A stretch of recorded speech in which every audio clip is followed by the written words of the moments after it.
Look, I guess, first of all, this is going to be a very obvious change that Joe Biden will be more outward-looking.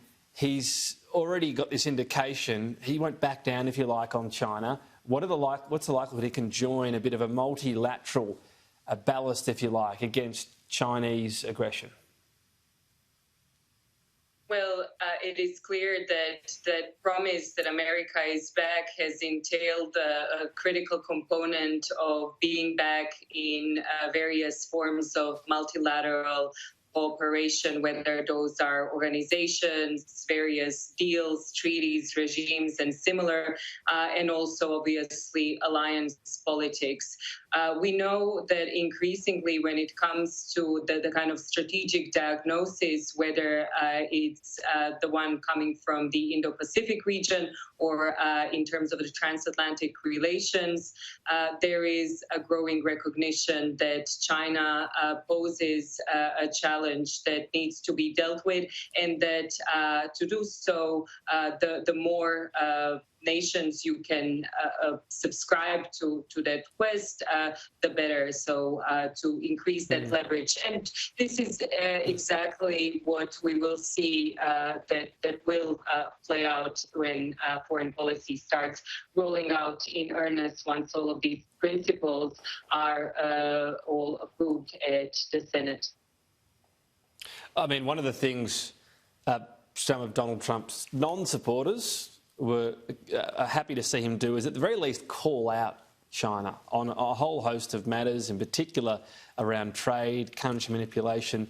You wouldn't expect the Biden administration necessarily to walk back in these areas. They're changing the approach very much on climate, on the World Health Organization and so on. But on China, it'll be more about how to try to achieve a similar outcome in a very different way. Is that fair to say?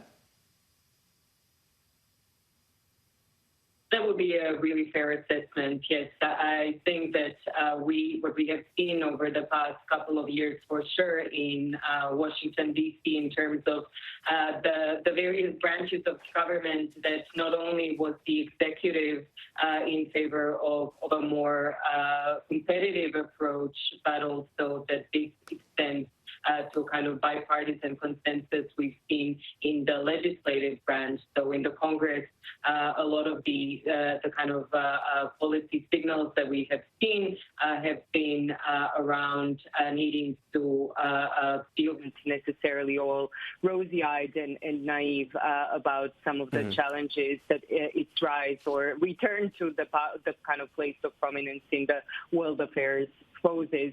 So in that sense, the kind of assessment that the strategic relations are going to be more competitive even under Biden presidency is correct. However, I would like to emphasize yet again that the kind of tactics, the strategy really is going to be much different, much more one that prizes the cooperation in a broader way with allies, with partners, so in a multilateral way rather than unilaterally or bilaterally, which seems to have been the preferred kind of methods of cooperation under the Trump administration. And certainly a lot more talk about respect for human rights, democracy. We know that this is something that President Biden has signaled already throughout his presidential campaign, and some of the, again, key appointments in his national security and foreign policy team share as well. Hey, just finally, Gorana, one of the final acts always of a US president are the pardons. What did you make of the list from Donald Trump? Not noteworthy, perhaps, who was on it and also who was not on it?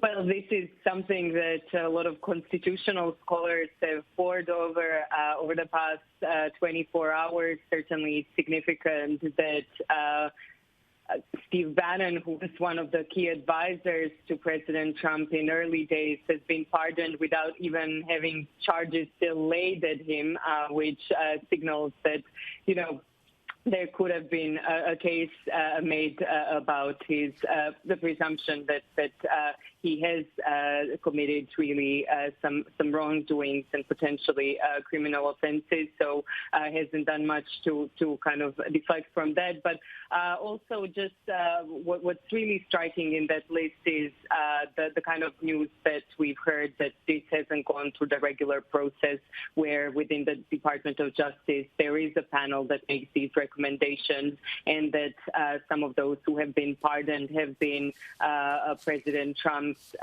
either close allies, surrogates and similar, or just some public figures, as we've seen. So going out really in the way that President Trump has really governed, and that's in an unprecedented manner. So staying true to that tone right to the very end.